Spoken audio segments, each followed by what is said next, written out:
जय माता दी दोस्तों क्या आप जानते हैं कि महिलाओं को होने वाले मासिक धर्म का उल्लेख पुराणों में शामिल है। उन्हें मासिक धर्म क्यों होता है, इस पर एक पौराणिक कथा भी मौजूद है जो इंद्रदेव से संबंधित है। श्रीमद् भागवत पुराण में एक कथा में वर्णित अनुसार एक बार बृहस्पति, जो देवताओं के गुरु थे, वे इंद्रदेव से काफी नाराज हो गए। इसके चलते असुरों ने देवलोक पर आक्रमण कर दिया और इंद्र को अपनी गद्दी छोड़कर भागना पड़ा। असुरों से खुद को बचाते हुए वह सृष्टि के रचनाकार ब्रह्मा जी के पास पहुँचे और उनसे मदद मांगने लगे। तब ब्रह्मा जी ने उन्हें बताया कि उन्हें एक ब्रह्म ज्ञानी की सेवा करनी चाहिए। यदि वह प्रसन्न हो जाए तभी उन्हें उनकी गद्दी वापस प्राप्त होगी। आज्ञा अनुसार इंद्रदेव एक ब्रह्म ज्ञानी की सेवा में लग गए, लेकिन वह इस बात से अनजान थे कि उस ज्ञानी की माता एक असुर थी, इसलिए उसके मन में असुरों के लिए एक विशेष स्थान था। इंद्रदेव द्वारा अर्पित की गई सारी हवन की सामग्री जो देवताओं को चढ़ाई जाती है, वह ज्ञानी उसे असुरों को चढ़ा रहा था।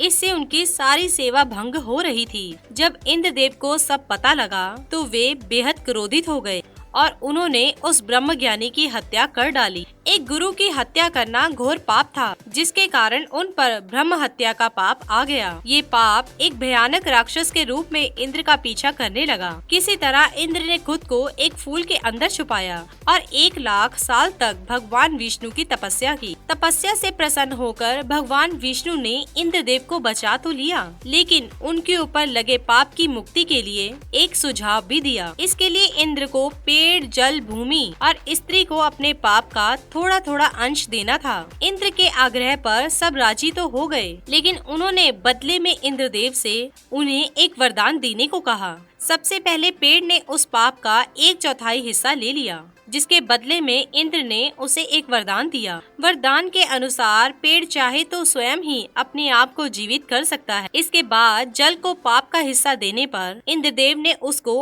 अन्य चीजों को पवित्र करने की शक्ति प्रदान की। यही कारण है कि हिंदू धर्म में आज भी जल को पवित्र मानते हुए पूजा पाठ में इस्तेमाल किया जाता है। तीसरा पाप इंद्रदेव ने भूमि को दिया, जिसके वरदान स्वरूप उन्होंने भूमि से कहा, उस पर आई कोई भी चोट हमेशा भर जाएगी। अब आखिरी बारी स्त्री की थी। इस कथा के अनुसार स्त्री को पाप का हिस्सा देने के फल स्वरूप उन्हें हर महीने मासिक धर्म होता है, लेकिन उन्हें वरदान देने के लिए इंद्र ने कहा कि महिलाएं पुरुषों से कई गुना ज्यादा काम का आनंद उठाएंगी। इस दौरान वे ब्रह्म हत्या यानी अपने गुरु की हत्या का पाप ढो रही होती हैं। इसलिए उन्हें अपने गुरु तथा भगवान से दूर रहने को कहा जाता है। यही कारण है कि प्राचीन समय से ही महिलाओं को मासिक धर्म के दौरान मंदिर जाने की मनाही थी। इसी के साथ ही दोस्तों, अगर आपको ये वीडियो पसंद आया हो तो इसे आप लाइक कीजिए, अपने दोस्तों रिश्तेदारों के साथ शेयर कीजिए और सब्सक्राइब कीजिए। साथ ही साथ बेल आइकन को प्रेस करें ताकि नया नोटिफिकेशन आप तक सबसे पहले पहुँच सके। धन्यवाद दोस्तों।